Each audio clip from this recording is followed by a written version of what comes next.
Kembali di Sapa Indonesia Malam. Saat menyatakan mundur dari Ketua Umum Partai Golkar, Erlangga Hartarto mengklaim sejumlah prestasi Partai Golkar di bawah kepemimpinannya. Erlangga terpilih menjadi Ketua Umum Golkar sejak 2017. Erlangga mengklaim bahwa ia menambah kursi Golkar di DPR RI. Kalau kita lihat data dari KPU RI pada pemilu 2024, Golkar meraih 102 kursi. Jumlah ini naik 17 kursi dari pemilu sebelumnya di tahun 2019, di mana saat itu Golkar hanya meraih 85 kursi di DPR. Hal lain, Golkar juga menempatkan 5 kadernya untuk menjadi menteri di kabinet Jokowi Ma'ruf dan 1 posisi wakil menteri. Jadi total ada 6 kader Golkar di pemerintahan Jokowi Ma'ruf Amin. Usai mundur dari posisi Ketua Umum Partai Golkar, hari ini saudara, Erlangga Hartarto mengikuti rapat paripurna kabinet di IKN. Erlangga sempat bercanda soal rebutan kursi bersama Menteri Investasi Bahlil Lahadalia.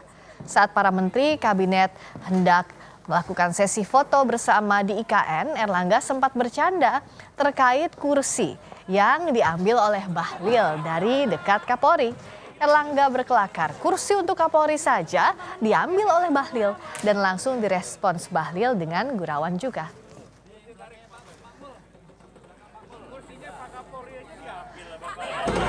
Kursinya Pak Kapolri aja diambil lah Bapak.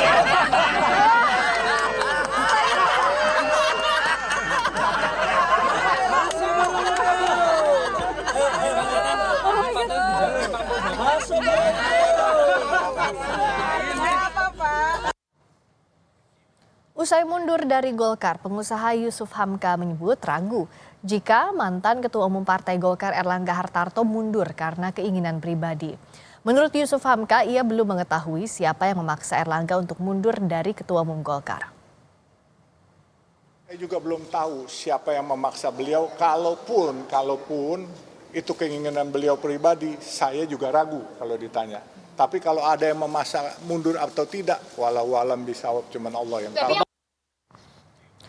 Erlangga menyebut alasannya mundur untuk menjaga keutuhan Partai Golkar dan memastikan stabilitas di masa transisi pemerintahan.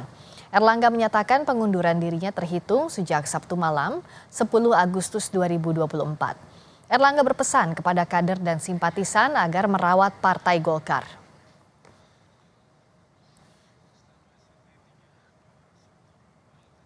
Erlangga Hartarto setelah mempertimbangkan dan untuk menjaga keutuhan Partai Golkar dalam rangka memastikan stabilitas transisi pemerintahan yang akan terjadi dalam waktu dekat, maka dengan mengucapkan Bismillahirrohmanirrohim serta atas petunjuk Tuhan Yang Maha Besar, maka dengan ini saya menyatakan pengunduran diri sebagai Ketua Umum DPP Partai Golkar. Wakil Ketua Umum Partai Golkar Ahmad Doli Kurnia menyebut mundurnya Erlangga dari jabatan Ketua Umum Partai Golkar agar fokus di kabinet. Doli membantah jika Erlangga mundur karena adanya desakan.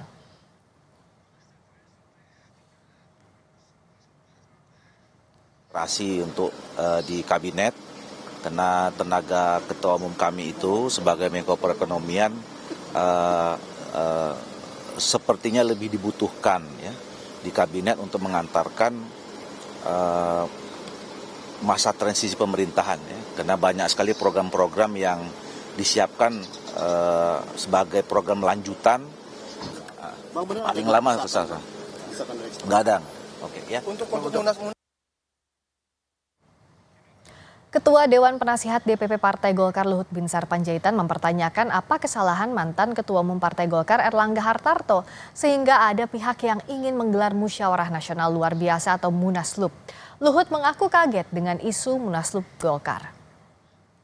Agak kaget juga mendengar gonjak-ganjing mengenai partai kita ini, Partai Golkar sebagai aset demokrasi Republik Indonesia ini yang mau didorong agar ada Munas luar biasa sebelum Munas Desember tahun 2024 ini. Saya ingin menyampaikan pada semua teman-teman yang menonton video ini, jangan pernah Golkar itu diatur-atur oleh orang luar. Biarlah Golkar itu menentukan jalannya sendiri. Apa yang salah dengan Ketua Umum Golkar, Saudara Erlangga? Saya di kabinet sama-sama dengan dia dan dia melaksanakan tugas yang baik, dan menurut saya Golkar dalam pemimpinan dia itu juga mencapai prestasi yang cukup baik. Mundurnya Erlangga membuka peluang untuk kader Golkar lainnya merebut posisi Ketua Umum Partai Golkar meski tidak menutup kemungkinan terbuka juga bagi siapapun asal AD/ART partai diubah saat Munaslup. Lalu bagaimana peluangnya termasuk benarkah isu ada desakan agar Erlangga mundur? Kami bahas bersama Ridwan Hisyam, anggota Dewan Pakar Partai Golkar dan juga sudah bergabung Ibu Siti Zuhro, peneliti politik BRIN, nanti Pak Ridwan Hisyam akan bergabung. Bu Wiwi, selamat malam. Selamat malam Mbak Priska. Selamat malam.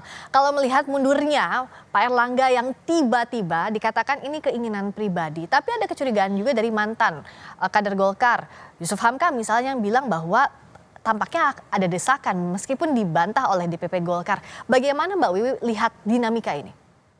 Iya, apa yang dikatakan Pak Yusuf Hamka tadi itu sampai beliau mundur ya sebagai pengurus dan bahkan sebagai calon gitu ya yang akan diusung dalam pilkada 2024 ini ya menunjukkan bahwa ya kaget beliau kan gitu. Tadi juga ada ungkapan dari Pak Luhut Binsar Panjaitan yang mengatakan sebagai tentu ya sama-sama pengurus di situ kaget kok ada gonjang-ganjing lah ini. Jadi harus digarisbawahi ini kok ada gonjang-ganjing. Tentu mundurnya Pak Erlangga sebagai Ketua Umum Golkar ya dalam hal ini mengingat ini memang organisasi politik ya. Organisasi politik itu kan syarat dengan orientasi, kepentingan dan kekuasaan. Ya. Maka tidak mungkin gitu ya mundur begitu saja di saat seperti ini hitungan bulan untuk Desember tanpa satu alasan ya. Meskipun yang tahu adalah hanya mungkin Pak Ketua Umum dalam Ya. hal ini Pak Erlangga, tapi kan bisa dianalisis juga kan. Meskipun sudah banyak sebetulnya hasil analisis yang mencoba memprediksi gitu ya, apa gerangan yang membuat atau mendorong Pak Erlangga ini mundur gitu. Dari semua ungkapan statement yang disampaikan ke publik itu sebetulnya kita bisa menilai gitu ya bahwa sebetulnya ini pilihan yang berat tapi dia lakukan gitu ya. Ini pilihan yang berat tapi dilakukan juga gitu. Lalu kita melihat juga dalam perkembangannya pertemuan yang ada di IKN gitu, kesannya kayak cair gitu ya. Ya, nah tapi yang cair di IKN itu Mbak Wiwi bisa dibaca bahwa itu hanya sekadar gurauan atau ada maksud lain? Misalnya tadi Pak Erlangga kan bercanda ya dengan Pak Bahlil bilang bahwa soal rebutan kursi dibalas juga dengan gurauan. Ini bisa semata-mata dibaca candaan saja dalam kondisi ini atau tidak ada kode yang disampaikan? Iya, tentu candaan yang sangat kritis ya. Candaan yang sangat kritis dan dalam hal ini Mas Bahlil itu orangnya juga memiliki sense of humor ya, rasa humor yang tinggi dan tentu gitu bisa menimpali dengan candaan balik gitu sehingga membuat suasana itu gergeran gitu ya. Kita menyaksikan betapa cairnya, betapa seolah tidak ada beban apapun gitu ya, riang gembira ada di IKN kan seperti itu. Ya itu apakah kesan natural seperti itu atau apa, tapi kita publik yang melihat itu ya mudah-mudahan memang semuanya lagi gembira ada di IKN kan itu ya. Tapi bagaimanapun juga dengan mundurnya Pak Erlangga ini bisa dimaknai bahwa kalaupun Munas itu Desember 2024, mengapa harus mundur gitu kan? Ya. Jadi kalau Munasnya memang ada loop-nya luar biasa, Ya. maka mundur itu menjadi sangat relevan dan signifikan dan bahkan urgent dilakukan, apalagi tidak tertutup kemungkinan akan ada langkah-langkah strategis yang dikerucutkan agar Munaslup itu juga bulan ini juga kan gitu. Ya, tampaknya Mbak Wiwi semakin banyak pernyataan, semakin banyak juga pertanyaan yang muncul dari yang disampaikan oleh pihak Golkar termasuk mantan Ketua Umum Erlangga Hartarto. Secara de facto memang mantan tapi kan secara de jure-nya masih sebenarnya. Nah, tapi bagaimana kita melihat bahwa kalau Pak Erlangga bilang ada hal yang kontradiktif, misalnya saya begini Mbak Wiwi, dikatakan bahwa Pak Erlangga saat mundur itu bilang bahwa saya sukses untuk membawa Partai Golkar di Pileg, di Pilpres 2024, tapi pilihannya mundur. Kan logikanya biasanya kalau yang sukses semakin kuat juga kakinya untuk memimpin suatu parpol. Betul, memang makanya saya katakan tadi bahwa sebetulnya sangat dilematis gitu ya.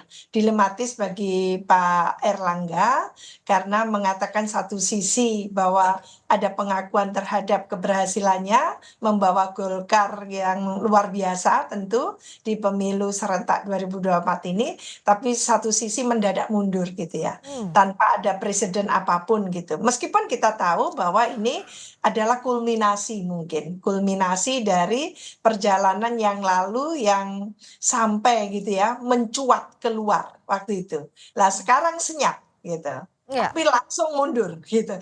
Yang lalu mencuat dulu gitu, ada pro kontra, ada semacam perdebatan, ada polemik gitu ya, Ya. yang disampaikan kepada publik dari Dewan Pakar, dari ini ya, beberapa kader waktu itu, sehingga lalu terjadilah perdebatan itu dan tidak sedikit yang tentu dalam perspektif demokrasi tidak menghendaki adanya carut-marut yang terjadi di partai-partai. Jadi partai-partai ini harusnya menjadi partai-partai apalagi yang ini kan sedang menyongsong pilkada serentak di 545 daerah.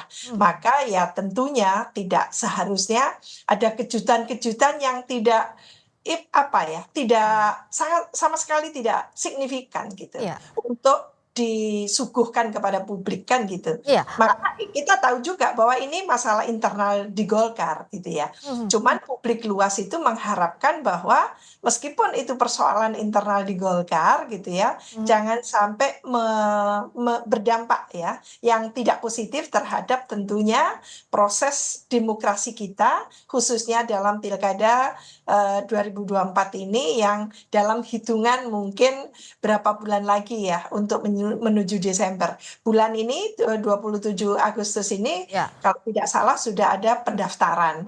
Lah ini bagaimana tentunya gitu ya dengan adanya gonjang-ganjing ya. Saya hanya menirukan pernyataan dari Pak LBP tadi gonjang-ganjing. Ya. Di Golkar ini memang di wrap up secara senyap tapi mencuat juga dengan kata mundur tadi itu tentu juga menimbulkan banyak pertanyaan dari publik luas Iya. gitu. Pertanyaan, Ada apa? ya, Iya.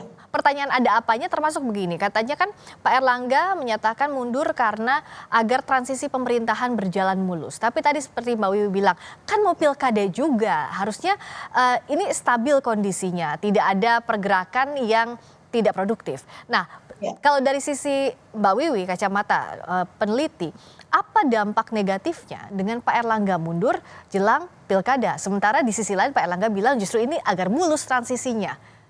Iya, ini kan bahasa-bahasa yang sangat diplomatis ya, Mbak Priska, menurut saya bahasa-bahasa politis diplomatis gitu ya, agar tidak menimbulkan katakan gitu ya, bahwa mundurnya itu justru menimbulkan nanti silang sengkarut atau perdebatan luas di publik kan gitu. Mungkin satu sisi bagus gitu, tapi bagaimanapun juga karena sudah mundur lalu dipertanyakan sekarang itu. Lah ini kan menjadi pertanyaan tersendiri dan menurut saya memang seolah-olah mengesankan kalau itu demi stabilitas dari pemerintahan nanti menuju pemerintahan baru, transisi ke sana dan sebagainya, seolah-olah Pak Erlangga ini penghalang gitu ya, faktor yang constraining gitu ya, seolah-olah kesannya jadi seperti itu. Maka ini yang tidak boleh dimaknai keliru gitu ya oleh publik, karena bagaimanapun juga kalau dicari-carikan asal atau sebab musababnya menjadi keliru kalau tidak apa adanya gitu ya. Meskipun politik itu harus di wrap up sedemikian rupa dengan bahasa-bahasa yang kalimat-kalimat yang diplomatis, tapi bukan berarti lalu tidak logis gitu loh. Diplomatis tapi harus logis juga gitu. Karena bagaimanapun juga tadi itu organisasi politik yang syarat dengan kepentingan dan orientasi kekuasaan. Itu. Ya, tampaknya Pak Ridwan Hisyam sudah bergabung juga. Selamat malam Pak Ridwan Hisyam. Siap. Nah, bicara soal tadi saya sudah berbicara duluan dengan Bu Siti Zuhro soal apa alasan dibalik Pak Erlangga mundur. Kan pertanyaan dari publik juga pasti dari internal juga bertanya-tanya. Apa betul ada desakan dibalik ini Pak Ridwan? Ya, saya kira adalah desakan. Kalau masalah mundur itu sudah waktunya Pak Erlangga mundur. Sejak awal setahun yang lalu saya sudah minta Pak Erlangga harus mundur.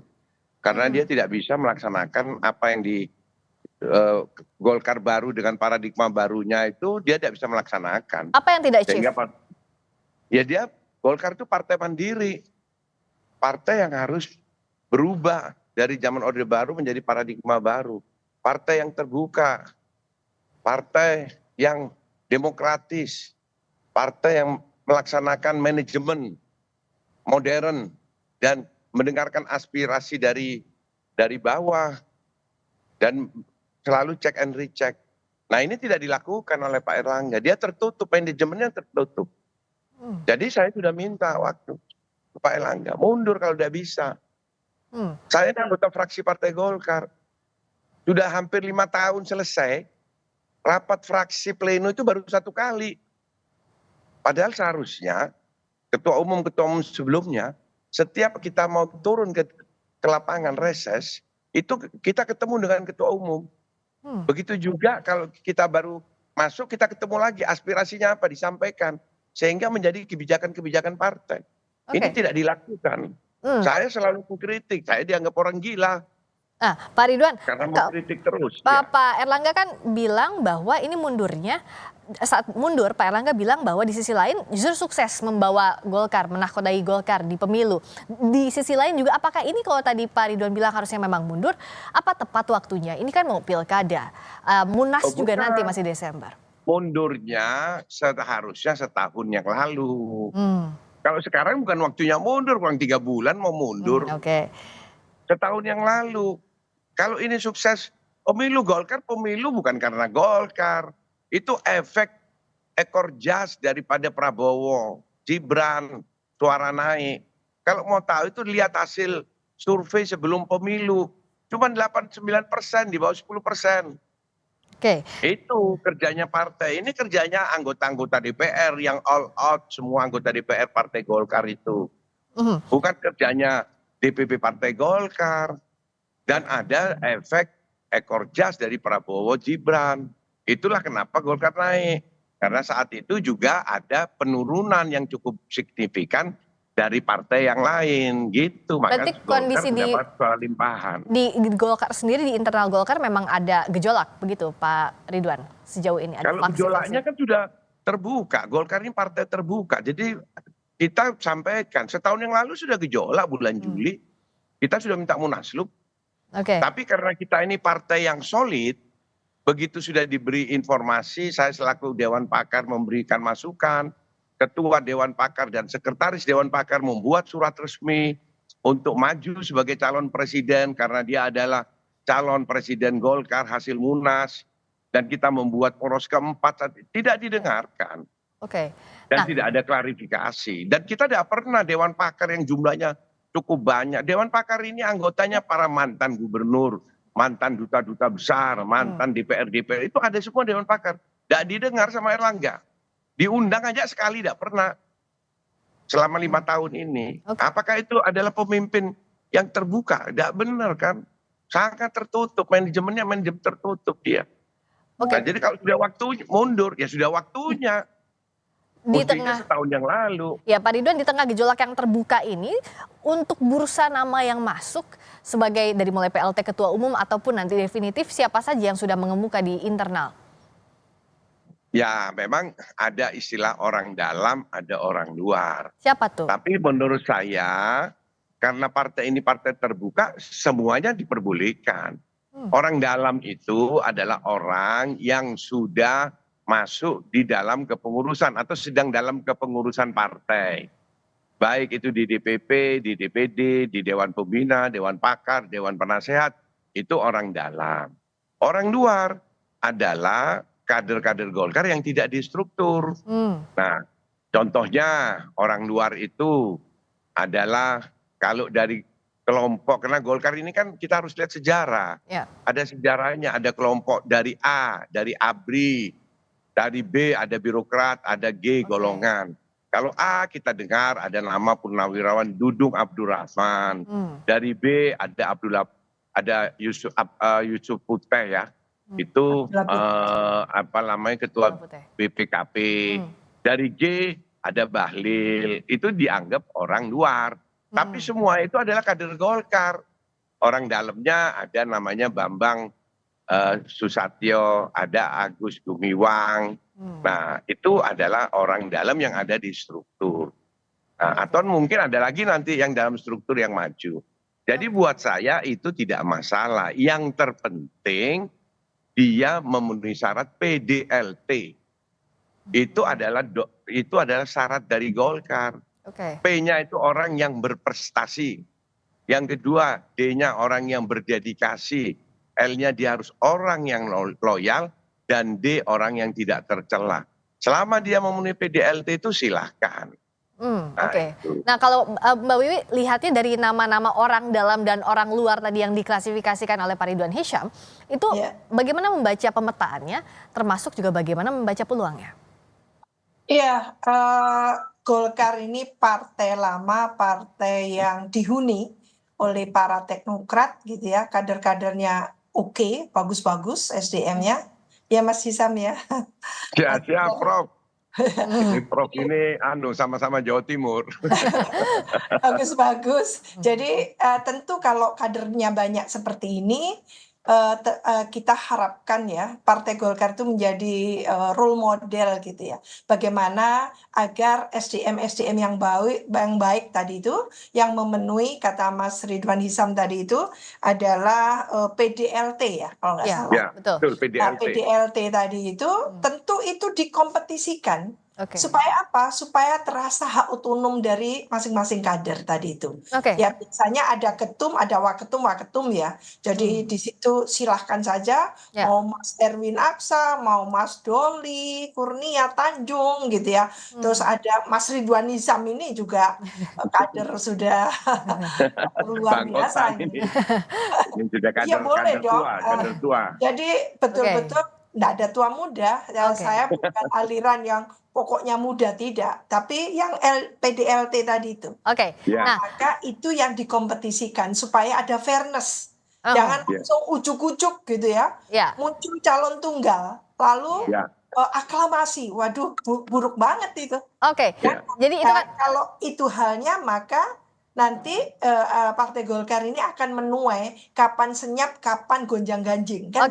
Mbak Wiwi, jadi kan tadi dikompetisikan dari PDLT yang jadi kriteria. Tapi adakah satu unsur lainnya, Pak Ridwan Hisyam, restu dari penguasa? Dalam hal ini kan yang saat ini memerintah Presiden Jokowi. Kenapa saya tanyakan ini? Karena dalam sejarahnya Partai Golkar ini kan selalu ada di sisinya pemerintah. Bagaimana menjawab ini? Apakah iya faktor restu dari penguasa juga jadi hal yang utama? Jadi ini Mbak tidak masalah restu-restuan. Ini adalah doktrinnya Partai Golkar sejak Sekber Golkar sampai Partai Golkar. Di dalam anggaran dasar anggaran rumah tangga Partai Golkar, sejak Golkar di zaman yang lalu, itu ada namanya doktrin karya siaga karya praja atau doktrin kekaryaan. Setiap kader Golkar harus bekerja sesuai profesinya masing-masing dengan yang baik. Gatra Praja itu membela pemerintah, menjadi tameng pemerintah. Jadi bukan karena Pak Harto memimpin 30 tahun dia ketua Dewan Pembina kita mendukung pemerintah, bukan. Begitu Pak Harto turun diganti Gus Dur, kita juga dukung Gus Dur. Kenapa? Karena Golkar ini didirikan di dalam rangka menjaga pemerintahan. Begitu juga waktu Bu Mega, kita ada di dalam. Waktu SBY, ya memang SBY Golkar, kan dia dari kelompok A. Nah, begitu Jokowi, ya kita juga ada di situ. Jadi bukan karena Jokowi, memang itu doktrinnya Golkar. Sekarang ya saya tunjukkan, masyarakat mungkin tidak sadar bahwa Jokowi ini memakai kader Golkar semua. Namanya 4 Menko hari ini, itu semua kader Golkar. Empat-empatnya. Mau dari Menko Polhukam itu kader Golkar dari ABRI. Mau namanya Profesor Muhajir, pengurus Golkar Kota Malang zaman Orde Baru bersama saya. Saya pengurus provinsi Muhajir. Luhut dan Erlangga sudah ada di dalam. Jadi memang Golkar itu seperti Profesor tadi sampaikan memang ada di mana-mana dan orangnya mumpuni. Nah jadi berikutnya. Jadi kalau mama konsultasi dengan Jokowi, ya bukan ini, itu memang kewajiban. Jadi kalau ada ketua Golkar, ketua umum tidak berkoordinasi dengan presiden, dia tidak melaksanakan doktrin karya kekaryaan Oke, tadi. nah, gitu loh. nah Mbak Ya. Wiwi melihatnya faktor apa sebenarnya yang paling menentukan? Apakah tadi restu kalau kata Pak Ridwan Hisyam kan tidak, tapi pada praktiknya apakah itu juga menentukan? Singkat saja. Ya, tentu kita masih ingat apa statement dari Pak Jokowi ya, bahwa beliau mengatakan sudah tahu semua partai-partai yang ada ini. Apapun rahasianya tahu gitu ya. Maka dari itu ya, apalagi Golkar ini selalu ada di kekuasaan. Tidak mungkin tidak ada konsultasi atau berbincang lah dengan Pak Presiden dalam hal ini. Oke. Cuman yang kita harapkan memang hak otonom partai gitu ya, sebagai partai yang independen, istilahnya independen itu bisa mandiri gitu ya, tidak tergantung gitu. Malah partai lah yang akan mengusung calon presiden, calon wakil presiden. Kita harapkan memang bukan semakin merosot peran dari Golkar ini dalam perspektif demokrasi ya tentunya, tapi justru meningkat, menunjukkan gitu ya, ini kebangkitan Golkar. Baik. Pemilu 2024 sudah dimenangkan di legislatif, bukan dimenangkan, lumayan naik ininya, Peringkat 2 ya. naik kursinya. Nah, tapi tidak cukup dengan itu saja. Oke. Maka suksesi di internal Golkar itu juga harus menjadi contoh bahwa ini adalah pilarnya demokrasi, di mana rumah demokrasi mempertontonkan, rumah demokrasi di Golkar itu mempertontonkan satu kompetisi kontestasi yang diikuti oleh calon-calon ketum yang berkualifikasi, kan itu. Ya. Yang PDLT tadi itu. Ya, oke. Iya, Ya, baik. PDLT PDLT tadi. tadi, ya. Yang seperti itu menurut saya, kalau itu bisa dipertontonkan ke publik, maka publik akan tabik gitu, hormat. Oh, bagus Oke. ini. Nah, Tapi kalau sebaliknya ini hanya akan ditopel oleh kekuasaan, oleh istana, menurut saya ini apa ya, menunjukkan satu setback gitu ya dalam perjalanan Oke. Golkar yang tentunya gitu Ya. ya tidak harus seperti itu. baik. Masih ada pertanyaan yang tak terjawab, tapi setidaknya belum selesai dengan ada apa dengan mundurnya Pak Erlangga. Berikutnya adalah siapa yang akan jadi penggantinya. Kita masih nantikan bagaimana perkembangannya dalam waktu dekat ini. Besok ya, kalau tidak salah untuk plenonya. Terima kasih Pak Ridwan Hisyam, anggota Dewan Pakar Partai Golkar. Terima kasih juga Mbak Siti Zuhro, Bu Wiwi, peneliti Terima kasih. politik BRIN, sudah hadir di Sapa Indonesia Malam. Selamat malam semuanya.